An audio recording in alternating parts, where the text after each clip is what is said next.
I took my lodger before he became a priest. Milfs Unprotected 5.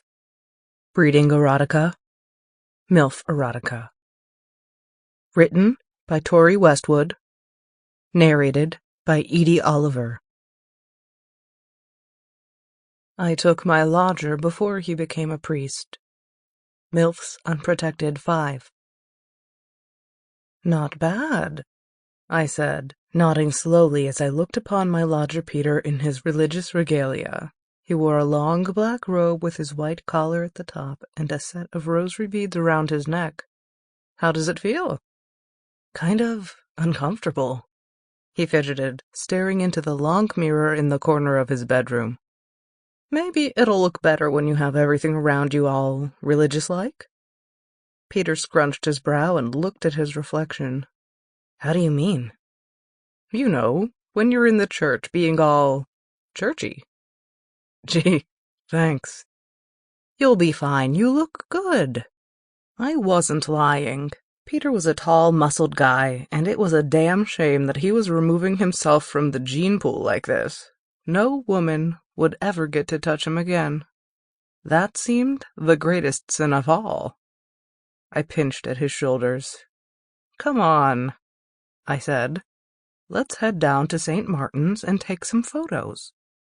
It'll be midnight by the time we get down there, Mrs. Robinson, and why the hell do you want to take some photos? I think they'll look good. Besides, I want to remember this moment, the last few weeks before you get ordained. I brushed my hands over his shoulders and smoothed out his robe, straightening his cutesy little collar.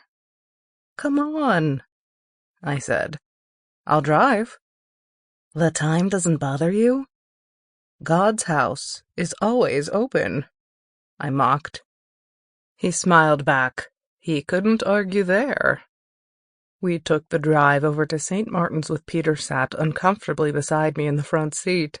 As much as I found the idea of him having sex as something a woman twice his age shouldn't be thinking about, the idea that he would remain untouched for the rest of his life disturbed me more.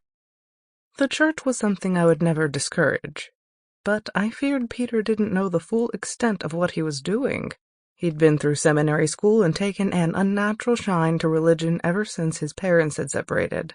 I wondered if that had been the catalyst. Will anyone be here? I asked as we pulled up in the adjacent lot. Maybe the caretaker. Caretaker? Marie. She just kind of looks after the place. She won't mind us taking a few photos, will she? Sample complete. Ready to continue?